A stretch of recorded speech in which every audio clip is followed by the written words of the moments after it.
listen to General Conference, and I always ask the question, what did they say about finances, about personal finances? Now, I hate to say I'm kind of biased on that, but it's neat to see the things and realize that this class is an evolution class. You see the tools and they look pretty cool. Well, realize they've gone through a lot of iterations. Realize how we teach the class has gone through a lot. We're continually learning. Elder Ballard in 2017 when he said, those who accomplish the most are those who have a vision for their lives. So we immediately went back to changing. So realize that all the stuff we teach, we try to do it based on the best knowledge we have and what our leaders have said, based on scriptures and prophets. I was back east at a conference and just started my presentation talking about how we do personal finance here. And a gentleman raised his hand, and I wasn't 60 seconds into my presentation. So, instead of just blowing along, so I said, okay, yeah, what question do you have? Thought for a minute, he said, how do you teach personal finance differently than I do at a secular school, a religious institution that I do at a secular school? And I thought, oh, that's a good question. I was thinking, those are the times you're glad that you fasted before, that you do your best and you pray in the morning and make sure you listen to the Spirit. And it just came to my mind, and I said, in addition to what you teach, we teach what the prophets and apostles have said. I said, that takes personal finance from being a question of money to a question of faith. This one guy kind of smiled and says, you have a bigger hammer. Truthfully, we do have a bigger hammer. We just need to make sure we use that. So, let's start with a thought. October, Halloween, it's always fun. The 7 kids, Halloween was always a good time. Specifically, remember about 10 or 12 years ago when my youngest was about 6 or 7, I asked her what she wanted to be for Halloween, and she goes, I want to be an evil investment banker. And I didn't have the heart to tell her that that's what her dad did. But it's still fun. And I have another good evil investment banker. His name is Jim Seberg. He shared with this with me. And this is called Our Deepest Fear. It's by Marianne Williamson. It says, our deepest fear is not that we're inadequate. Our deepest fear is that we are powerful beyond measure. It is our light, not our darkness, that most frightens us. We ask ourselves, who am I to be brilliant, gorgeous, talented, and fabulous? Actually, who are you not to be? You are a child of God. Your playing small doesn't serve the world. There's nothing enlightening about shrinking so that other people won't feel insecure around you. We were all meant to shine, as children do. We were born to make manifest the glory of God within us. It's not just in some of us, it's in everyone. And as we let our own light shine, we unconsciously give other people permission to do the same. As we are liberated from our own fear, our presence automatically liberates others. Okay. Questions on where we are. As you can see now, we built a foundation with the financial statements, and now we're just kind of continuing to pick up steam. Today we're going to talk about, do about half of it with consumer loans. We'll finish up the consumer loans section, and then I'm going to take the second half and we're going to start on mortgage loans. So over the next 3 days we'll do, we will hit hard about buying homes. So today we'll kind of talk about the loans. Then on Monday of next week we will get heavy into the process of buying homes, which is what do you do, front-end banking ratios, pre-approved, pre-qual, all of those different questions. And then the last day we'll get heavy into the numbers. How do you know when you've got a good mortgage rate? Realize that your mortgage broker, he'll have 30 loans on a page and he'll have 3 pages. So his rate sheets. And so you're going to have to go into those 3 pages of rate sheets and decide which of those loans is best for you and your family. And so what we'll do in this class is we will help you to give you those tools, but we won't hit the numbers really hard until Wednesday of next week. Okay. So again, what we're going to do today is we're going to start with just finishing up the consumer loans and debt. We already talked about debt reduction, but you'll finish here. What's your vision and goals for consumer/student loans and debt outstanding? What's your current debt situation, interest rates, costs, and fees? What are your plans and strategies? If you're in debt, what's your debt reduction strategy? And finally, what are your constraints and your accountability? So we'll be finishing it up, and we'll give you some ideas to finish up that consumer loan section. Okay. Ann's looking at two different loans. One's kind of a normal 30,000, 6% fixed rate 30-year versus a 7% fixed rate 30-year with a 10-year interest-only option. What are monthly payments in the first 10 years? How about payments in year 11? So what is an interest-only option on a mortgage loan? Thoughts? Yeah.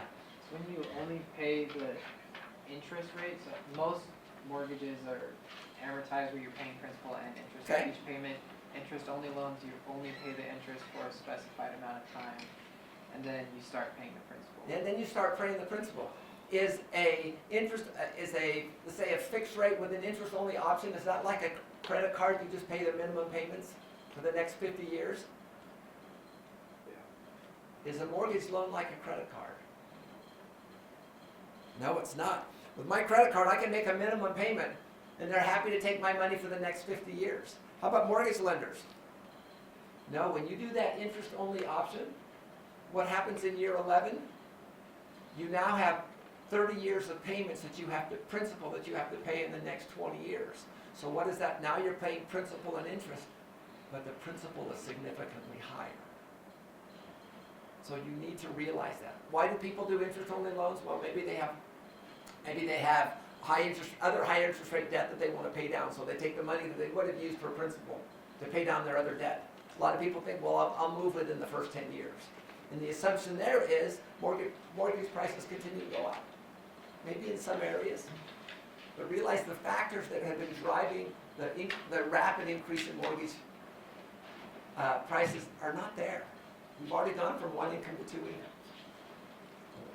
The downside is now we're getting the millennials that really don't think having a house is that important, and they're renting a lot more, which is sad because that's a big source of equity in the retirement years. So these decisions here need to be made, and they need to be made wisely. And so we'll get into these things too. Why are consumer loans not recommended? Someone tell me what a consumer loan is. Nathan, what's a consumer loan? Just a loan taken out to purchase consumables, Yeah. clothes, and Clothes, toys, automobiles. And we add student loans there as well. And so what's the challenge with these types of loans?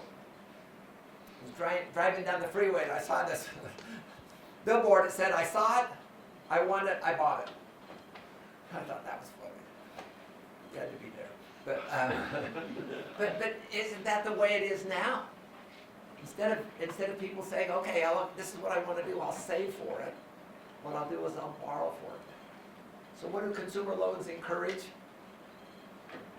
I think they encourage risk more than anything, because there's certain purchases you can take debt out for, such as a home, that it's not perfectly predicted, but it's reasonably predicted that there'll be a return on that because there's going to be equity in the future. Whereas a consumer loan is a higher risk loan because your education, for instance, we don't know what the return's going to be on that, or a car, what the return's going to be on that. It just tends to be like your emotional return, which is what they're playing off of when they advertise these. Yeah.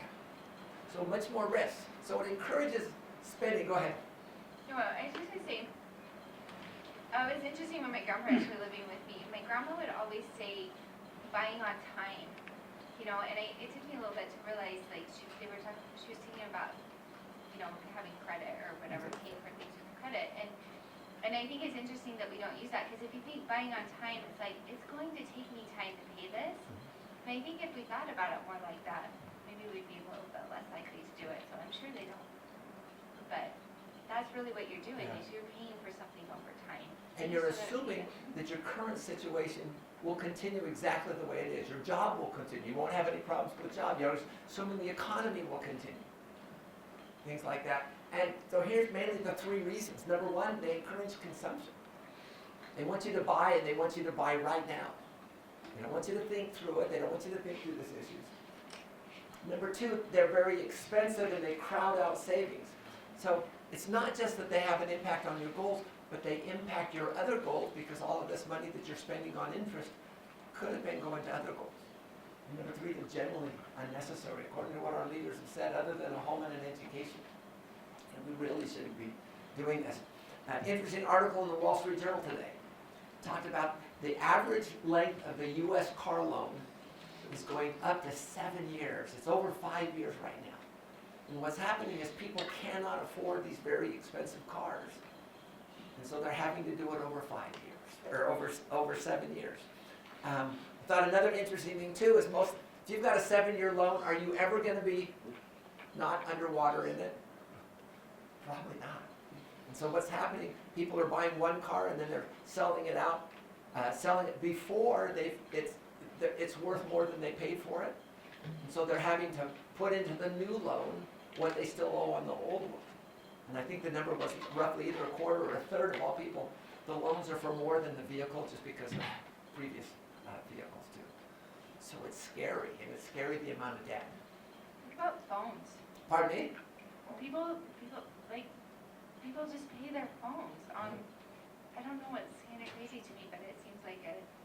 I don't know, we're old, so, I'd love to hear, like, their thought processes on, like, why you would want to pay a phone.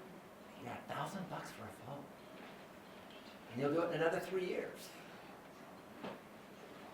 Realize it's our choices that's the big deal. What questions you should ask when you're thinking of borrowing? Carlos, what questions do you ask? Do I really need it? Do I really need it? My son is always asking me for toy or for Uh-huh. some candy or, and I always say, do you need it? We don't need it. Oh, okay. Do you need it? Other questions? David? I think I like to ask myself that, by the end of this entire process of paying off whatever it might be, like, how much is it actually gonna cost? Because they're always gonna tell you what it costs today, which is nothing. But at the end, how much is this actually gonna cost? Yeah, and not only in terms of principal, but interest, but how much is it going to cost in terms of your other goals? Other questions? Yeah. Richard and then Tyler. Right. Go ahead. Robert. Who's first? You. Go ahead, Robert. Oh, okay. I think it's good to think like when you're finishing off those payments, is what you want to buy still going to be worth it to you? Yeah. Like at the beginning, a lot of consumer debt, like they're exciting at the beginning, but they lose a lot of value, Yeah. usefulness towards you. My brother says the most happiest time was when he bought his yellow truck. Second happiest time was when he sold it. And kind of going along with, do I really need this? Why do I want this? Yeah. Especially if it's like keeping up with the Joneses Yeah. type stuff, like that's a Borrowing. scary reason to buy something. Borrowing money we don't have to impress people, or buy things we don't need to impress people who don't care. Here's just some thoughts here. I like this last one. Will this purchase bring you closer to or further away from your personal goals, including your goal to be obedient to God's command? Again, this is where our hammer comes in. We do have a bigger hammer. Principles of consumer loans. And I know we talk about these each time.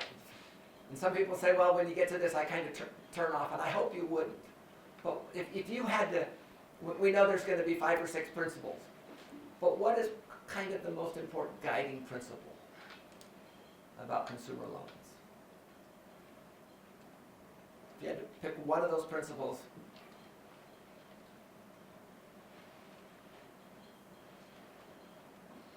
Living within your means. yeah, live within your means. I think that's a good one there too. Pay as you go, live within your means. We talked about the doctrines. Again, identity, obedience, stewardship, agency, and accountability. Seems like those are the main ones there. But that's what we're doing. And we're not just staying out of debt, trying to be wise stewards so we can accomplish our individual mission and our family mission and goals. If we can do these things, we will be wise. Okay. Tell me a little bit about different types of consumer loans. What types of consumer loans are out there? Student loans? Student loans, auto loans, specialty loans. You've got lots of different types. I kind of put them under 4 different areas. I did types, single payment, rates, security, home related, and specialty. So we'll just kind of talk about a couple of these things. Types, single payment versus installment. Single payment, this is an RC Willie loan. You pay your principal and interest and you pay it at the end. 1 year same as cash. What happens if you go 366 days? You get hit with a 20% interest. I'd be curious to see what percent of the people actually pay it off within that 1 year period. We've got security, basically secured versus unsecured. So secured is guaranteed by an asset. It's a home, it's a car, or things like that. You can actually see the interest rates 5, 6, 7% differently. And this kind of assumes a fairly high credit score. If you've got a lower credit score, it's going to be significantly higher there. We've got rate type, fixed rate, variable rate, convertible loans. It starts at one rate and will convert to another. Those are used a lot more in international stuff here. So you can actually see the 30-year fixed, 15-year fixed, 5-1 ARM. What's a 5/1 ARM mean?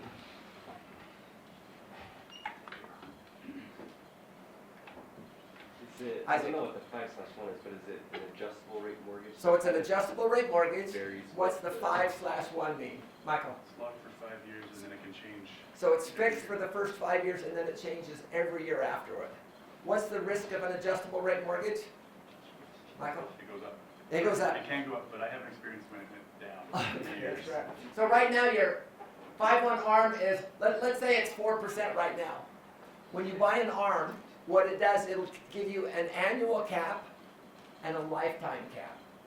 Let's say your ARM right now is 4%, it's got a 2% annual cap, and it's got a 6% lifetime cap. Let's say interest rates go up for the next 3 years. What would that 4% loan be in 3 years, at the end of 3 years?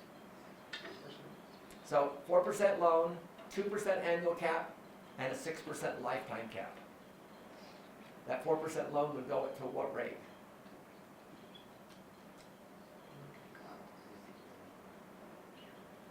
%, goes up for 3 years, 2% max each year.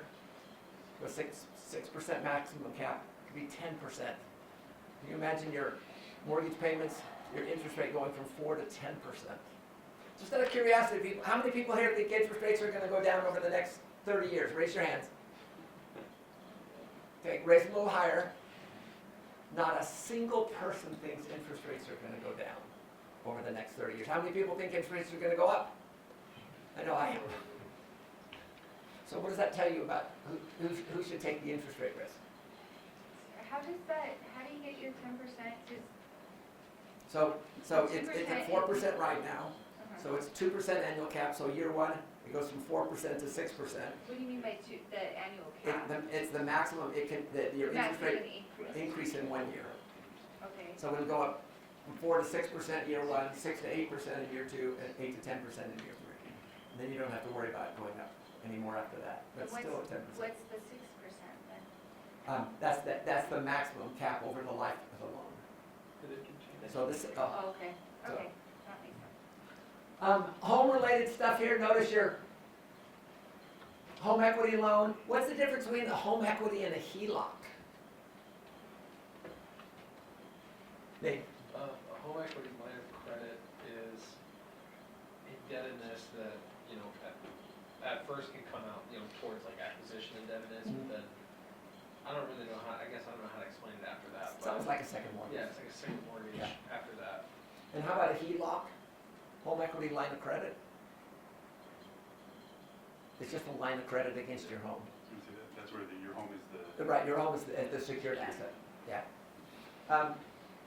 Notice those rates too, notice how the rates have changed over time.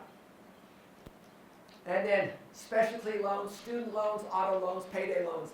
Notice that we talked on Monday about the importance of your credit score.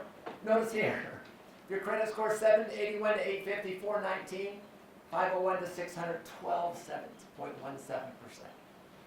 Does your credit score have an impact on that? Notice it's between 4.7 and 17% for a used car. So is it important that we keep our credit score high? And the answer is yes. And then, let's talk a little bit, what's the cost of consumer loans? So there's a couple of different ones here. Realize, what's the APR? Someone define that? And it's an annual percentage rate, but it's the life of the loan. Does it take into account compounding? No, it doesn't. And so realize that. So loans are either single payment, installment, or payday loans. So single payment loans, these are what you get from RC Willey. You know, it's a $1,000 loan, 10% interest, $20 credit check fee. As long as you pay it, there's no other penalties, and so you pay it all at once. Installment loans, you're familiar with those, repaid at principal and interest over the life of the loan. We're all familiar with those. And payday loans are loans where you write a check, post-dated check for 2 weeks for $125, and they'll give you $100 now. So how do you calculate the cost of these loans?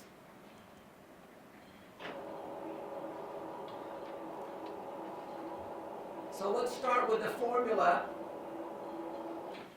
for interest. Doesn't like me. See if I can get it to stop. So let's start with the formula for APR. It's interest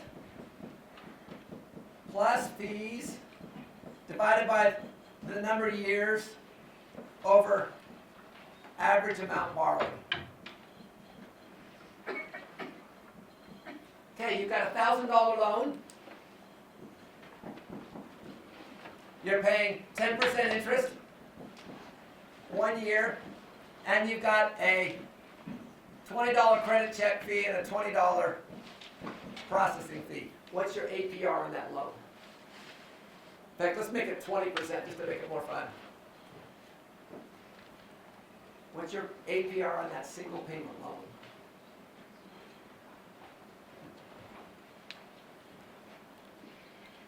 What is it? 24%. 24%. How did you get that? So what's your interest? $200. Your fees? $40. Number of years? 1. Average amount borrowed? $1,000. And so your APR is 24%. Okay, now we're going to change that. Now we're going to change it to 2 years. What's your new APR?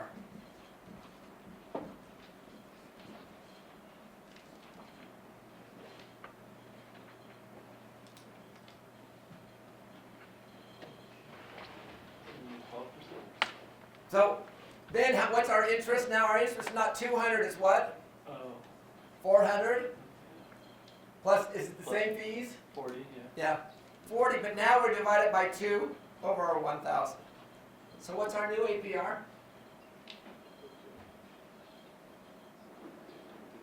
22.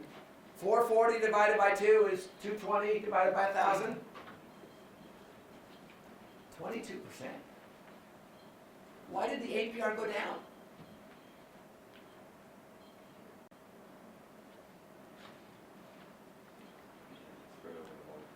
That's right. You're on it.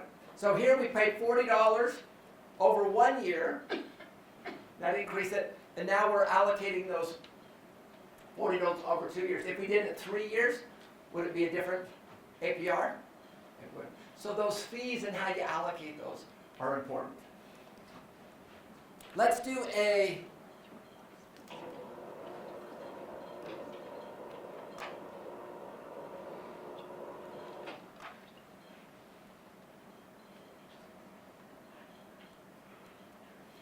okay, let's do, you guys have done amortization tables? We worked on those are pretty easy. So let's say we've got, again, we're going to do our $2,000. We'll do it for 1 year, and we got $20 in fees. So, make this a little.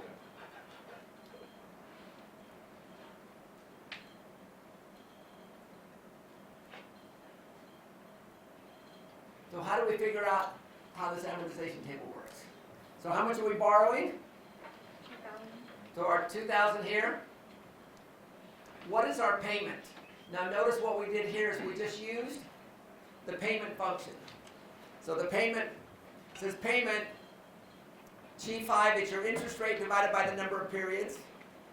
Then it's the number of years times your number of periods, and then how much you borrowed. And so it says our payment is 175.83. And how do we calculate our interest? Our interest is just our amount times our interest rate divided by the number of periods. And so here it's just monthly interest. So we paid 175, our interest was 1667. So we paid off principal of 159. So our current principal is just our 2,000 minus principal there. You comfortable with that? Now we're just going to do the same thing here.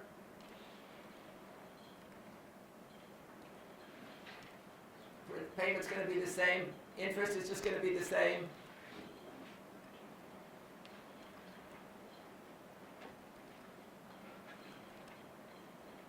So what we can do is we can just copy this down. And ideally, if it works, it should get down to 0. Did it work? So notice with an installment type of loan, what we're doing is we're paying principal and interest at the same time. Now, is that the same APR? We can calculate, we can add up our, here's our total interest paid, we add that up, fees, total interest, 11.82%. Notice if we take off this 20%, it brings us right back to our 10%. So again, if we add up our total interest and fees divided by your average amount borrowed, it will work. How about payday loans? How about payday loans? How do you calculate your APR for a payday loan? Does everyone know what a payday loan is? Hope you never ever have to use it. Now, as a kid growing up, we used to say, friends don't let friends drive Fords, or friends don't let friends drive Chevys or Dodge. So you had your Ford group and your Chevy and your Dodge group. But these are really tough loans. So when it's something like this, okay, you need $100 now. Well, if you write a check for $125 that I can cash in 2 weeks, I will give you $100 now. Hey, it's only 25 bucks in interest. Doesn't seem like an awful lot. Oh, by the way, we're going to charge you a $20 credit check, and we're going to charge you another $20 for your processing fee. But it's cheap. The Beach Boys are coming to Salt Lake. You know, you and your wife, you have to go there. Your girlfriend have to go see those. How do you calculate your APR for that loan? Now, this is how boring I am. When my wife's out shopping or doing something like that, sometimes I'll just walk into these check cashing places or payday lenders, and I like to go up here, and you can see 520% APR or 650% APR. Then I'm amazed. I see advertisements on the internet. Well, we're only half of payday lenders. We're only 220%. I think. See, what are you guys making on your savings? 0.1%. These guys are charging. What's the APR on this loan? How do we calculate the APR? So remember, it's our annual interest. So what's our interest we're paying? $25. Is that our annual interest? No. How many 2-week periods are in? How many 2-week periods are in a year? 26. So what's 25 times 26? 650. And we haven't even added our fees yet. What's our average amount borrowed? So what's your APR? 650%. Cheap, huh? You're making 10 basis points on your savings and you're paying 650 basis points here. It is not a good So deal. you don't include the fees in it? Well, no, we can. That would take it up to 690%. Well, wait a second, before you do this, let's decide what's your effective interest rate. You guys know the impact of compounding. Does APR include compounding? No. So remember the formula? 1 plus APR divided by the number of periods to the number of periods minus 1. What's your effective interest rate? So 6.5 over 26, 1 plus that, 26 minus 1. Someone want to tell me what that number is?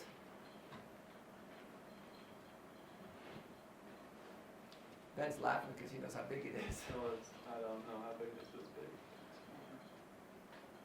Is it 12%? 15%? The APR is already 650, so you know it's at least 650. 1,000%? 2,000? 3,000? Okay. Someone's going to have to do it. Because I'm not going to tell you because you won't believe it. Okay. 330. Pardon me? When you put that percent, three. Say- 330, so. Wait a second, 330% is less than the 6. 33,000%. Yeah. Oh, That's- 33,000%. You're right. And your payday lender said, well, no, you can't do it. You can't do it for a whole year. What happens if you miss? They try to cash your check and they can't cash it in 2 weeks. They increase your interest rate by another 50%. Realize that there's a lot of people. Someone said that if those who fail to discipline their finances will find that society will discipline their finances. And this is the thing here. The interesting thing, I thought, certain types of people are the only ones who use payday loans, but it's doctors and lawyers and professors and things like that. People who haven't learned how to discipline their finances. Side question, Dakota. how do you become a payday lender? I have a good friend who used to do it. Back when we went out to dinner with him.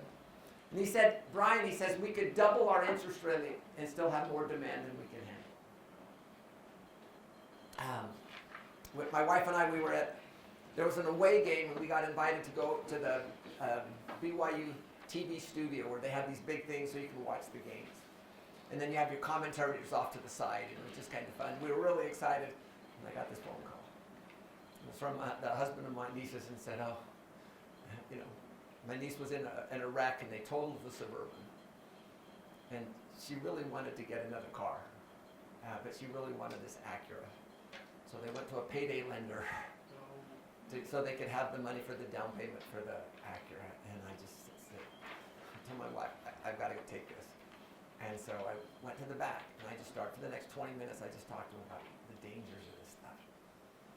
And I said, you guys can make your decision. I'm just the uncle I'm just someone who's concerned about you. But this is not a good thing. This is not a good habit to get in. And it's usually because you haven't kept your finances in order. And emergencies happen. The nice thing about emergency funds is they change emergencies to inconveniences.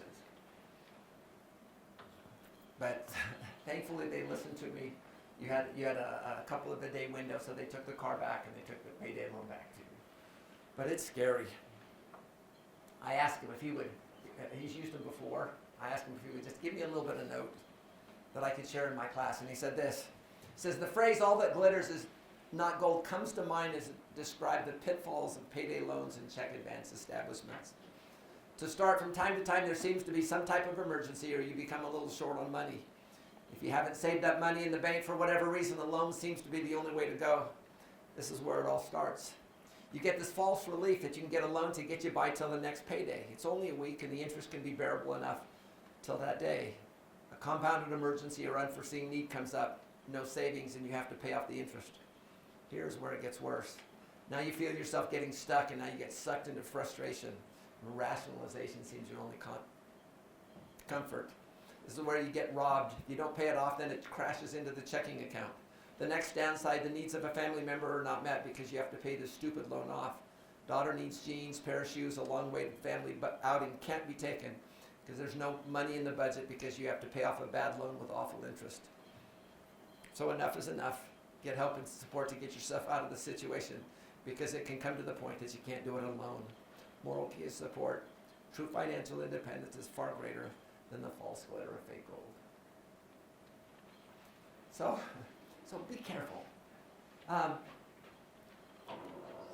Let's just share a learning tool if you want to use this. Again, single payment tools. Put in your amount, your interest rate, your months borrowed, and your fees. Notice we got, so if we do it at 12%, notice we got our 24%. 24% APR. Notice if we do it for 24 months, it comes to 22. You do 36 months, down to 21.3. So what happens? What are we doing? We're allocating those fees over more years. We talked about our installment APR, the build, so you can do that here. And then payday APR. The challenge here is, are you doing it just a 26 month? They actually use a 365-day year. So I actually did it for both of them. So 125, number of days for your payday loan, 14 days, additional fees. Notice we take off those fees there, it's that 33,000, effective interest rate of 33,000%. If you add those 40 fees, $40 in fees, it gets to be 45,000. Again, just as friends don't let friends drive Chevys or Fords or Dodge, friends try to really help people to stay away from these things. Okay, questions? We scared you enough. Really not. The business is still going well. No.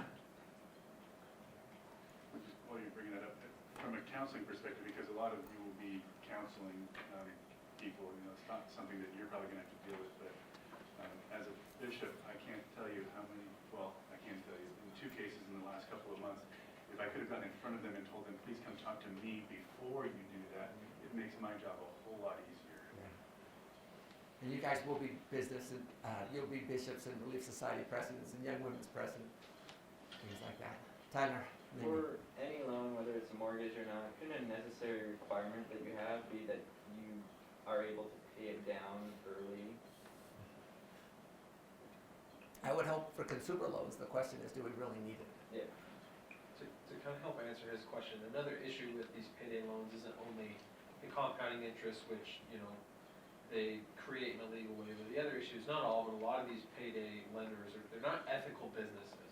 The way that they produce these rates and they put them in the contract and the way they explain them to people for those, you know, unknowledgeable people that are going to go get a consumer loan, a lot of the times they spell it out in a way that they're able to pay it off over this much time, when in reality some of the payments they're making have to do with just fees and all sorts of other things that the language they've spelled out is legal, you know, it can be backed by lawyers, but the average person couldn't interpret what the contract that they're signing is, and so it's dangerous to go to these sharks because a lot of them, not all, but a lot of them, I don't think are very, you know, transparent businesses in the first place. But I walk in and I see these signs, your APR is 520% or your APR is 650%. They're required by law to keep that stuff out there.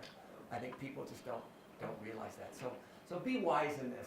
I put this together, just consumer loan comparisons, just to kind of help you.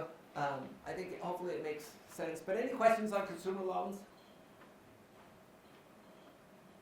Okay, let's move on. Mortgage loan types. This is where more of you are a little bit more interested in here. So let's talk a little bit about here.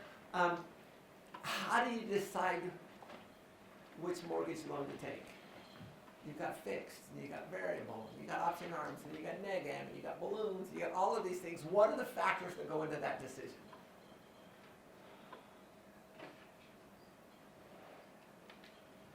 Are there factors that go into that decision, or you just take whatever your mortgage broker recommends? Remember, he's got 3 sheets, and there's 30 loans for that, so he's got 100 different loans that you can take, and you have to decide. So because of that, you probably should have a good idea of what are the things what 3 things should your choice of loan be based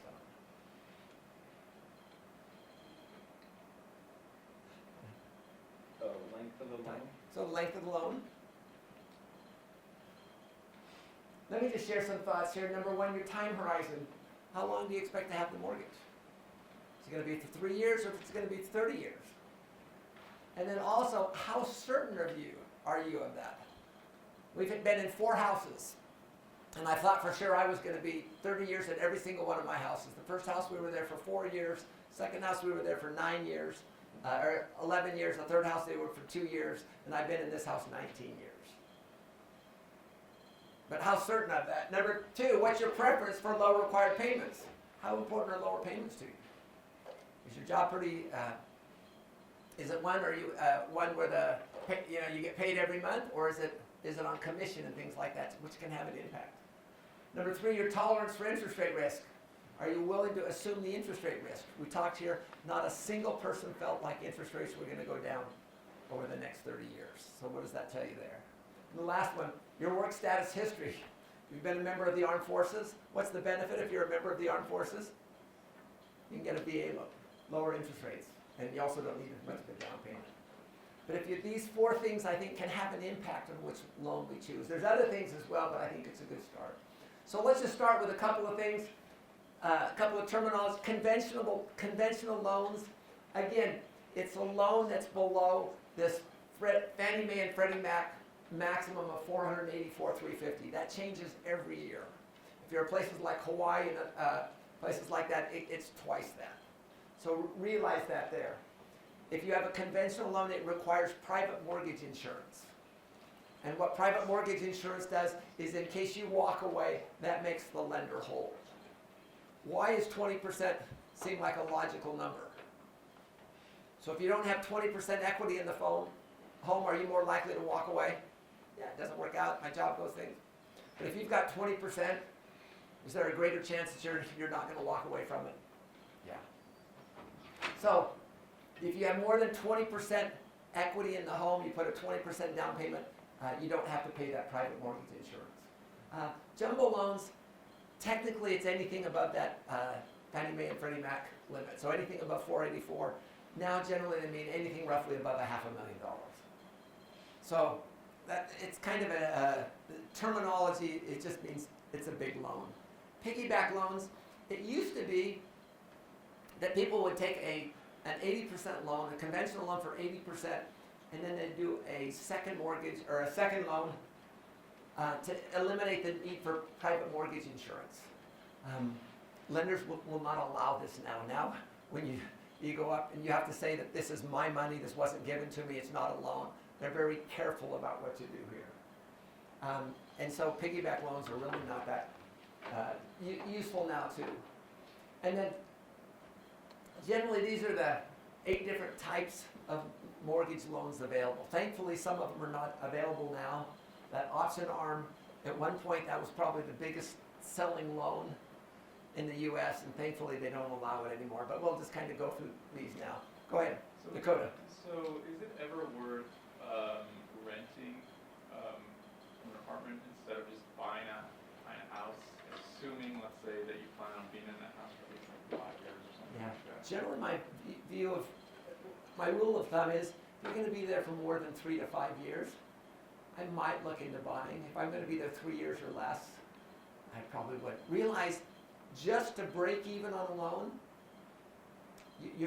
over those 3 years, your home has to appreciate 3% or 6%, because that's just the realtor fees, and that doesn't count any money you put in the home, to paint the walls or to put anything in landscaping or things like that.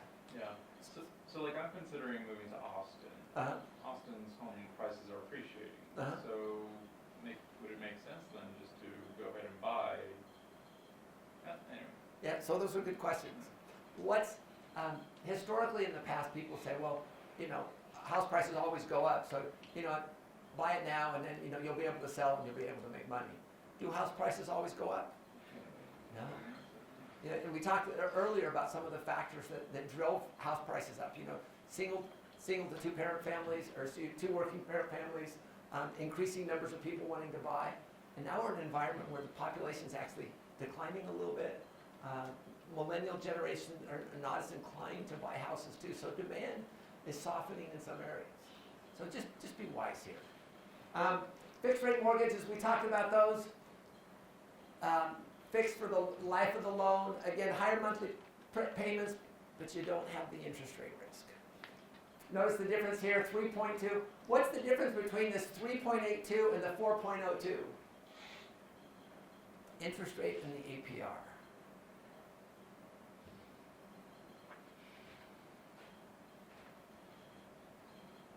Don't everybody speak at once? Go ahead. Is that just the fees? Right, so here's your interest rate, and then here's the additional fees. Generally, it's points and fees and things like that. Notice here, 5-1 ARM jumbo, 3.88%, 7%. So they have lots of points and lots of fees on those. So your job is to minimize this and to minimize this, and actually we'll talk about the third thing, which is to minimize your effective interest rate. Your APR is just the fees and expenses that go with the loan, but there's other fees that are paid outside the loan that you also need to take into account. Okay, then we talk about variable or adjustable rate mortgages. Again, look at these, 4%. But to get that, you have to pay two or three points. Someone remind us what a point is?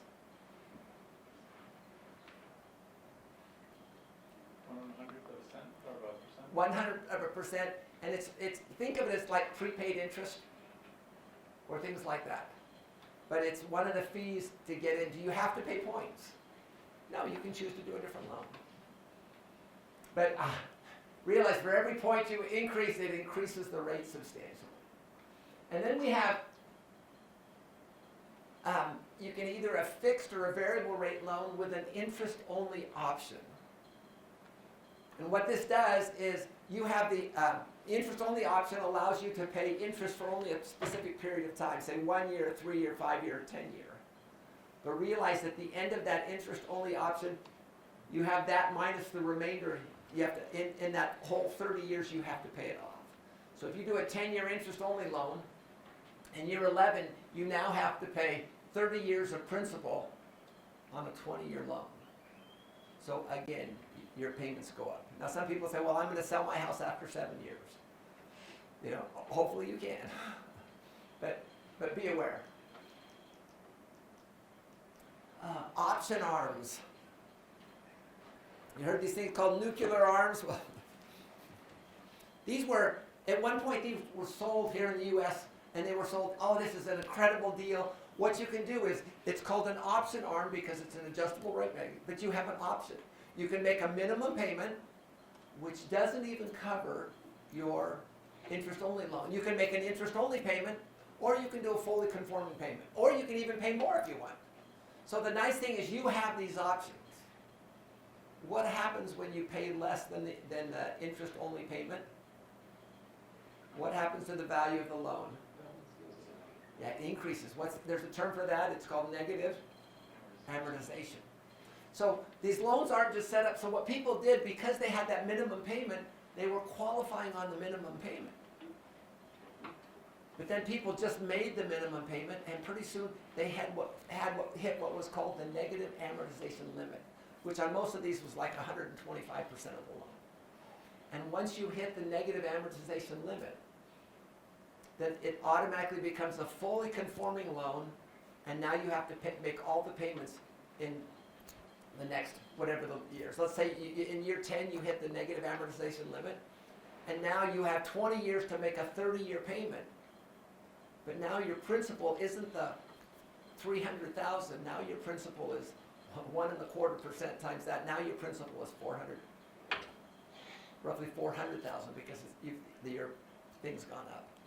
So, article, cover story, nightmare mortgages. They promise the American dream, a home of your own with ultra low rates and payments anyone can afford.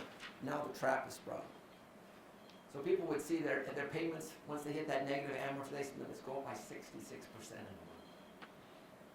So it's scary. So thankfully these aren't available anymore.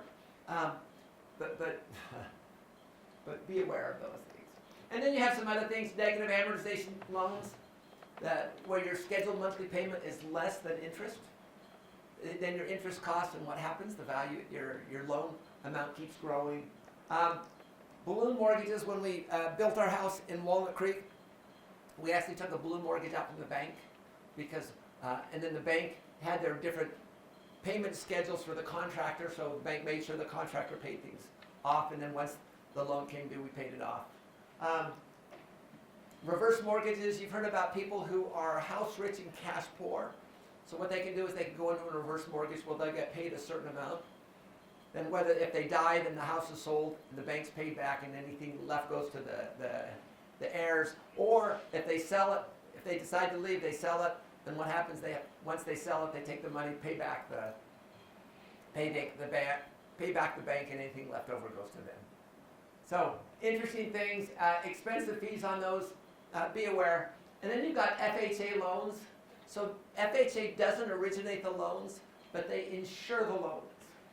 Notice here, 3.72 is a fixed rate, 3.31, is that lower? Is that a lower rate? Yeah. But realize, you have PMI 1.75% of the life of the loan, and it's required for the entire loan. So once you have 20%, you still have to pay the PMI. And then you've got veterans loan too, which are guaranteed. Again, 3.72, FHA 330, pretty close to the FHA side. But these are guaranteed, and they're guaranteed. They're guaranteed by the Veterans Administration. Again, these are for military people. Okay. Again, so what did we do here is we kind of just put the different loans here on this fixed adjustable rate, ARM, 5-1 ARM, fixed rate, interest only option, an FHA, VA, and option ARM. So, questions on the various types of loans? Tyler? Wouldn't it, if you can find a loan that allows early pay down of the principal, isn't that like better? Yeah, so what we'll do is, there's certain laws that go with early prepayments. And so there's certain amounts, after the first 3 years, there are some prepayment penalties, but after the third year, usually you can pay most of the loans down. We'll talk about that a little bit more on Monday and Wednesday. Dakota. So I was talking to my wife about this kind of stuff in ignorance, so I'm very bad knowledge. But like, I was wondering, are there loans between 15 and 30, or You can you can. make them work with maybe like early payments on a Yeah. 30 or something like that? Okay. Can you do that? Can you make a 16 or a 30-year loan? A 15-year loan?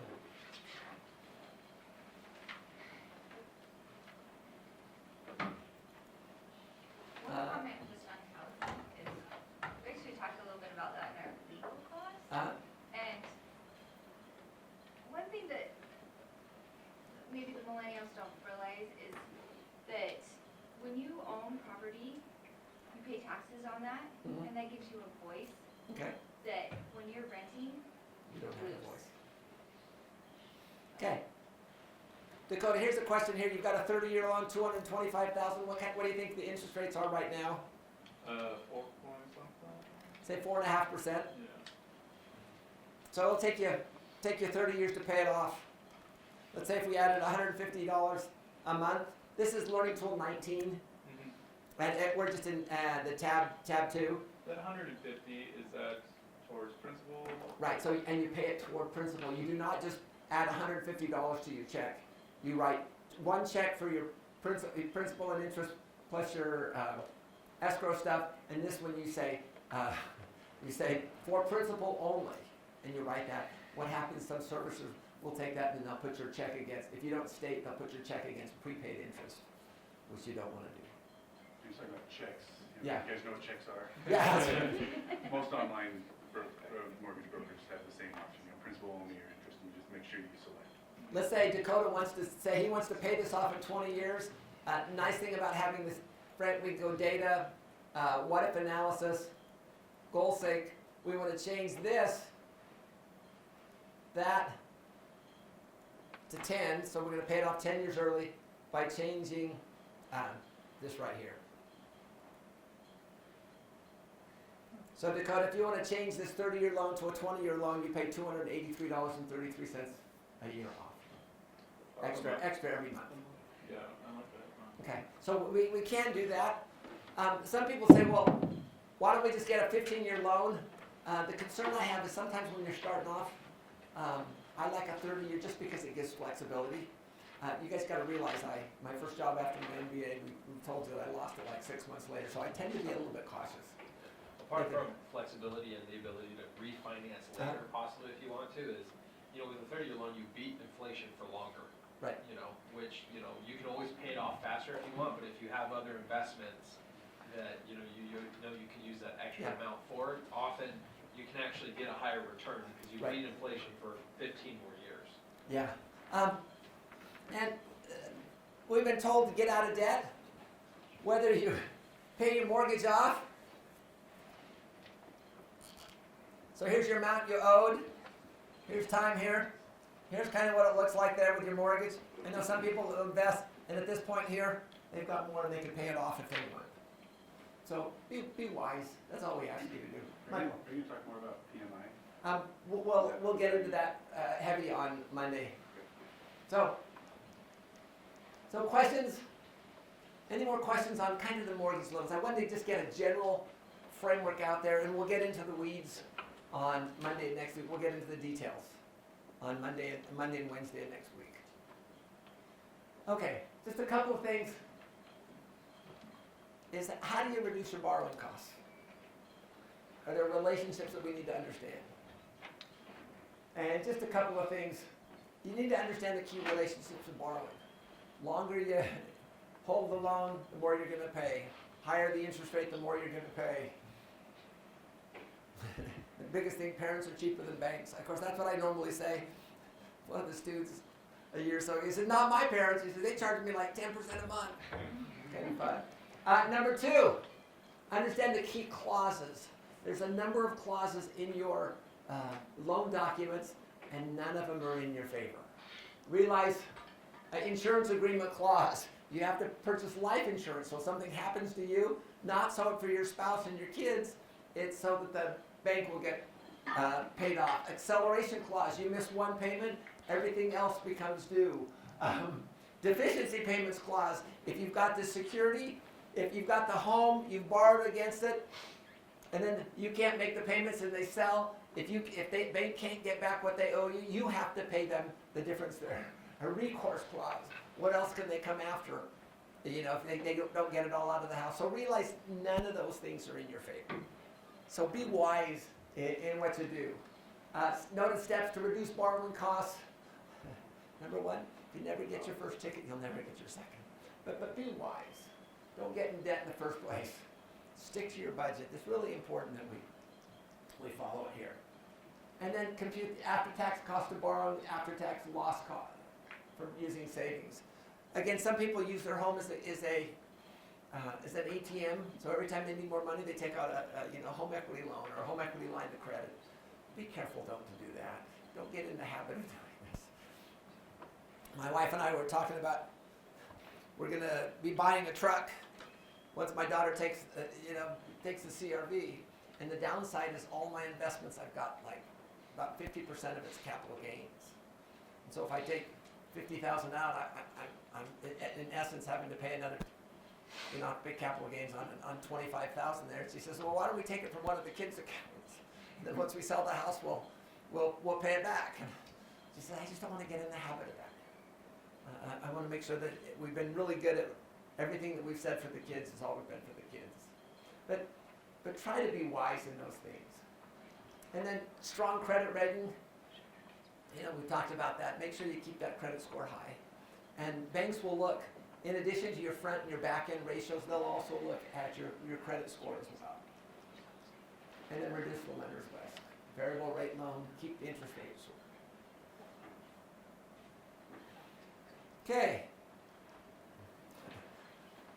What's the least expensive? Generally parents. And then most expensive. Isn't it interesting? Those in the worst financial situation have to pay the most for credit. But that's basically what our financial system allows. Those most likely to pay it back pay the least amount. Again, those who fail to discipline their finances will find that society discipline. And society is not the best. Okay. I just had a question about that. So You could- are you saying that borrowing from family is a good thing or not? I'm just saying it's the Because I listened to Dave cheapest. Ramsey and he said that It's the it ruins cheapest things. relationships. It does. My kids have asked me to co-sign on a vehicle, and I said no. But I'm just saying, generally, parents are the cheapest source of funds, if they can do it. So we've already worked. We talked about debt and debt reduction. So today we're going to finish up the consumer loan section. So I just want to add a few more thoughts and strategies on consumer loans. So consumer loans. What are your plans and strategies for consumer loans? George, what are yours? Plans and strategies for Consumer loans? I think just minimize what I'm paying in interest, try to get the best, cheapest money available. Cheapest money available. Other thoughts? Ethan? Avoid them at all possible. Avoid them at all possible, at all costs. Don't let trends drive forwards. Just some ideas here. Pay them all. Keep our emergency fund. Never buy toys or cars with debt. Again, I've heard people say, I can't imagine a car without a car payment. I tell them I can't imagine a car with a car payment. And a lot of it just gets into the habits. And so what am I trying to teach my kids? I'm trying to teach my kids, pay cash for it. Even though our first car we had to, actually my first car was that Ford Pinto, unsafe at any speed. I paid cash for that. But the second one, we bought a minivan that we paid half of it, and then we financed the remainder. But after that, we paid cash for all of it. How about student loan plans and strategies? Remember we talked about, Emily? I just had a question about consumer loans. Are prepayment penalties like usual in consumer loans? No. Mostly for businesses. Yeah. So you'd have to look at the documents, but generally I don't think with consumer loans that there are prepayment penalties. Mortgage loans, there will be if it's less than 3 years. And we'll actually talk about that on Wednesday. Or Monday. Okay. Other plans and strategies for your loans? Sorry. Don't forget you can work too. Yeah, you can work too. When I was a kid, I was thankful I had a dad that gave me work, so I did construction. And so what would happen is I would go through school in about February I'd run out of money, and so I'd borrow money from my dad, and as soon as I'd get back on a Friday, on Monday I'd start working. And I'd earn enough to pay my dad back, and then I'd save every penny I could, and then I'd work up to the day before I hopped in the car to drive back here. And then I would make it through school, and I wouldn't have quite enough for tuition. And so I'd get home on Friday, and on Christmas vacation on Monday I'd start working, and I'd work every day except usually take one year Christmas and a little bit of time off. And that was the only way I could earn up enough for my tuition, and I still didn't have much money. So I didn't have to take out consumer loans because my parents gave me work. So I'm thankful for that. And if your parents can help out, be appreciative and be thankful. If not, student loans, if they can help you, but you want to make sure remember that the only good degree is a done one. And so make sure you finish these. Here's just some thoughts. Scholarships, spend loan money only on education. I know some people who take out, I can get more money here, so let's take it out. Yeah, realize for every dollar you borrow, it costs more than $1 to pay it back. For most of you, it's going to be about $2 to pay it back. Won't buy toys or cars until student loans are paid off. And then we talked about mortgage loans. Here's just some ideas. But these would be part of your housing plan, what you're going to do with mortgage loans. But we'll talk about front and back end ratios. We'll talk about emergency funds, borrowing against equity, and things like that.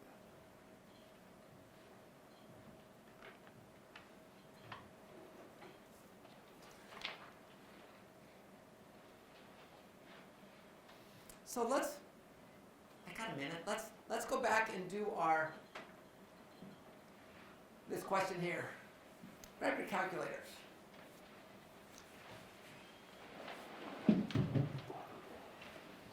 What's the monthly payment for each loan for the first 10 years?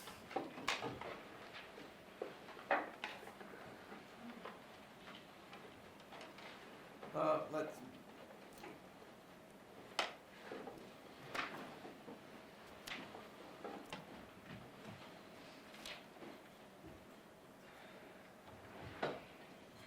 So 300,000, 6% and 7%. So 300,000 at 6%. What's her monthly payment? Isaac, what is it? I got 1,798 and 65 cents.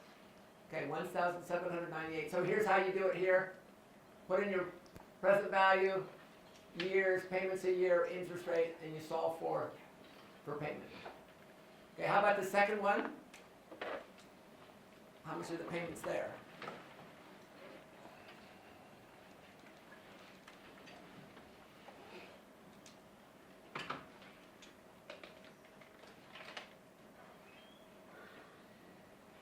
How do you do that? Just your interest rate times the amount borrowed. Okay? So what's that? 1750. Yeah, 1750. So what's the new payment on year 11? So realize now you've got 20 years to pay 30 years of principal. So here's the formula. Instead of 360 months, you've only got 240 months because you paid 10 years for that. So what's your new payment? And how much did your payments increase from year 10 to year 11?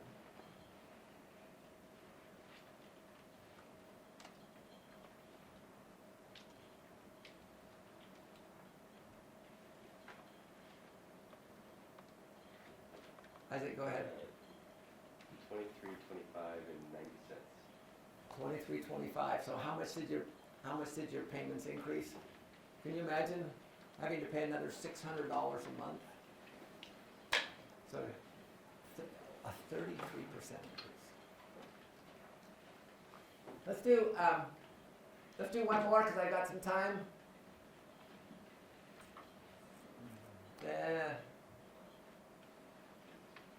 Second thought. Let's not say we did. Okay, questions. So today we talked about two different areas. We talked about consumer loans, and hopefully you'll finish up your consumer loans in debt plan. And we started our discussion about mortgages. And we've gone through kind of the major parts of mortgages. So what are your takeaways for today? Connor, what are yours? Before you take out a loan, make sure that you have a plan for if things don't go as planned. So make sure you have a plan for that things don't go as planned. Okay. Because I can tell you, things never go as planned. Other takeaways? Know the Janelle. true cost of taking out that loan. Right. That means time value of money, inflation, everything that you can think of. Know the true cost of taking out that loan. Time value, money, principal, interest, and everything you can think of. And also, I'd like to add too, including the impact, including our goal to follow the commandments, including to stay away from these things. Ben, what's your takeaways?